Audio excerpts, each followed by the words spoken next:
বড় ভাইয়ের মৃত্যুতে বাংলাদেশে আসতে বাবার চাপের মুখে বিয়ে করতে বাধ্য হল। সদ্য বিধবা হওয়ার আমার বড় ভাইয়ের স্ত্রী নীরাকে বাবা এমনটা করবে জানলে বাংলাদেশে আসতামই না।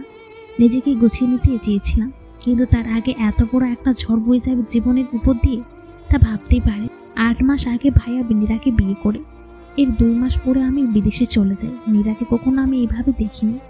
সবসময় বড় ভাইয়ের স্ত্রীর চোখে দেখেছি, যদিও বয়সে সে আমার চেয়ে অনেক ছোট, কিন্তু কখনো ভাবতে পারিনি আমার জীবন সঙ্গী করব তাকে। কিন্তু বাবার সম্মানের দিকে চেয়ে সব মেনে নিতে বাধ্য হলাম। বাসার ঘরে নীরা একা বসে আছে, আর আমি ছাদে এসে বসে ভাবছি আমার জীবনটা শেষ হয়ে গেল এইভাবে। বাবার মুখের দিকে তাকিয়ে না তা হতে দেব না। আমি আবার বিদেশে চলে গেলে আর আসবো না, আর নীরাকে কোনোভাবে স্ত্রী হিসেবে মেনে নিতে পারবো না। রাত প্রায় 2টা বেজে গেছে। আমি নিচে নেমে যেতে দরজাটা খুলতে দেখি নীরা বসে বসে কাঁদছে। আমাকে দেখে নীরা খাট থেকে নেমে দাঁড়িয়ে গেল এবং বলতে শুরু করলো, আমাকে ক্ষমা করে দিবেন, আমার জন্য আপনাকে এমন পরিস্থিতিতে পড়তে হলো। আমি এটাও জানি আপনি আমাকে কোনোদিনও মন থেকে মেনে নিতে পারবেন না, আর এটাই হওয়া স্বাভাবিক। অন্য কেউ হলো মেনে নিতে পারতো না, তাই আমি কখনো কোনো প্রকার অধিকার খাটাতে আসবো না। আপনি আপনার মতো চলতে পারেন, যেমন খুশি ঠিক তেমন করে। বলেই নীরা খাটের উপর যে এক কোণাতে শুয়ে কান্না করতে থাকলো। আমি আর কিছু বললাম না, প্রচণ্ড রাগ নিয়ে বারান্দায় চলে গেলাম। একের পর এক সিগারেট টানছি। দেখতে দেখতে কখন যে রাত শেষে ভোর হয়ে এলো বুঝতেই পারিনি। নীরা বিছানা থেকে উঠে ফ্রেশ হতে চলে গেল। আমি যেয়ে শুয়ে পড়ি। চোখে ঘুম লেগে আসতে আমি দেখি নীরা অজু করে এসে নামাজ পড়তে বসেছে। আমি আমার মতো দেখতে দেখতে ঘুমিয়ে গেলাম। 11টার দিকে মায়ের ডাকে ঘুম থেকে উঠে ফ্রেশ হয়ে নাস্তার টেবিলে যেতে দেখি নীরা নাস্তা রেডি করছে। প্রচণ্ড রাগ নিয়ে কোনোরকম নাস্তা শেষ করে বাসা থেকে বের হয়ে গেল। মনের ভেতর আগুন জ্বলছে। কোনোভাবে ঘরে মন টিকলো না, কোনোভাবেও ঘরে মন টিকানো সম্ভব না। মনে মনে ভাবছি যে বন্ধুদের সাথে আড্ডা দিয়ে সময় পার করে দেব, যে কয়েকদিন বাংলাদেশে আছি, রাত করে বাড়ি ফিরবো। যখন এরা ঘুমিয়ে পড়বে ওর মুখটাও আমার দেখতে ইচ্ছে করে না, জানি না কেন ইচ্ছে করে না কেন জানি। ভাবতে ভাবতে বন্ধুদের মাঝে চলে গেলাম। যেতেই বন্ধুরা বিভিন্ন রকম মন্তব্য শুরু করলো। সরাসরি বলতে শুরু করলো, কি বন্ধু কেমন রাত কাটালো, ভালোতে পেয়েছিস ভাবিকে। আরও অনেক রকম বাজে কমেন্টস করতে শুরু করলো। ওদের কথায় মেজাজ আরও খারাপ হয়ে গেল।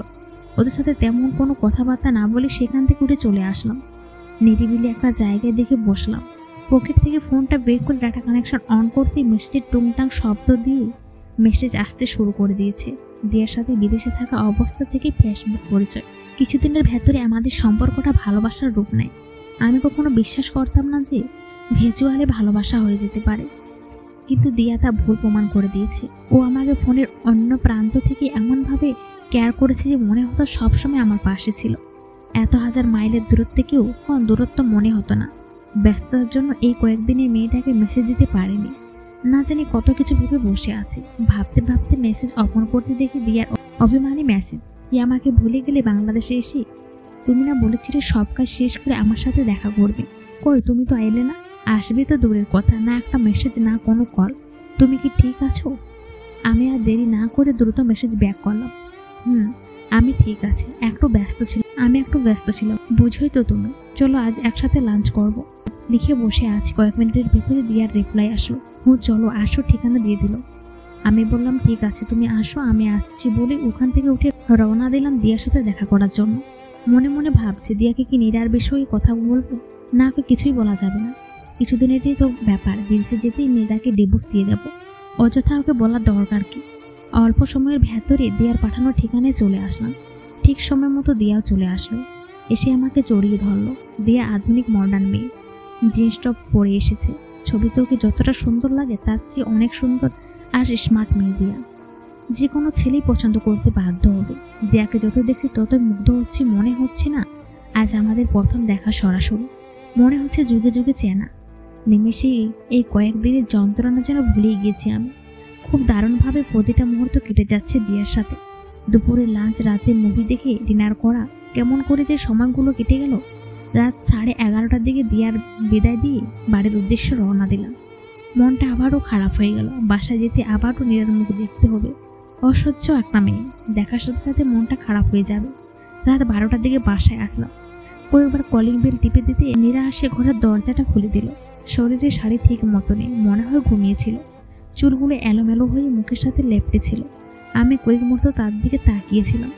আমাকে তাকিয়ে থাকতে দেখে সে চোখও নামিয়ে নিল। সে মুহূর্তে আমার খুব ইচ্ছে করছিল ওর মুখ থেকে চুলগুলো ছড়িয়ে দিতে।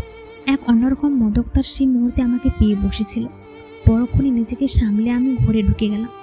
এসব আমি কি ভাবছি না, এগুলো ভাবা মোটেও আমার ঠিক হচ্ছে না। কোনোভাবেই আমার নীরার প্রতি মায়া বাড়ানো যাবে না। আমি দিয়াকে ভালোবাসি এবং বাংলাদেশ থেকে চলে গেলেই নীরাকে ডিভোর্স পেপার পাঠিয়ে দেবো। ভাবতে ভাবতে ওয়াশরুমে চলে গেলাম। ফ্রেশ হয়ে আসতে নীরা বলল, টেবিলে খাবার দিয়েছি, খেয়ে নে। আমি বললাম, আমি খেয়ে এসেছি। নীরার মুখটা কেমন ফ্যাকাশে হয়ে গেল। সে কিছু বলতে চেয়েও থেমে গেল। তারপর খাবারগুলো ঢেকে রেখে এসে বিছার এক কোণে শুয়ে পড়ল। আমি আমার মতো বিছানায় শুয়ে শরীরে চাদর টেনে নিলাম। কি করব ভাবতে ভাবতে একসময় ঘুমিয়ে পড়লাম। গভীর রাতে হঠাৎ আমার ঘুম ভেঙে যায়। আমি লক্ষ্য করি নীরার হাত দুটো আমার শরীরের উপরে। সে শীতে কাঁপছে, আর আমি আস্তে করে তার দুটো হাত নামিয়ে দিয়ে চাদরটা তার গায়ে টেনে দিয়ে তার দিকে তাকাতে লক্ষ্য করলাম ঘুমন্ত নীরাকে সত্যি অনেক রূপবতী লাগছে। ঘুমন্ত এইসব মেয়েকে শুনেছি রূপবতী লাগে, আজ বাস্তবে তা দেখলাম। নীরার দিকে তাকিয়ে থাকতে থাকতে কখন যে ভোর হয়ে গেছে খেয়াল নেই।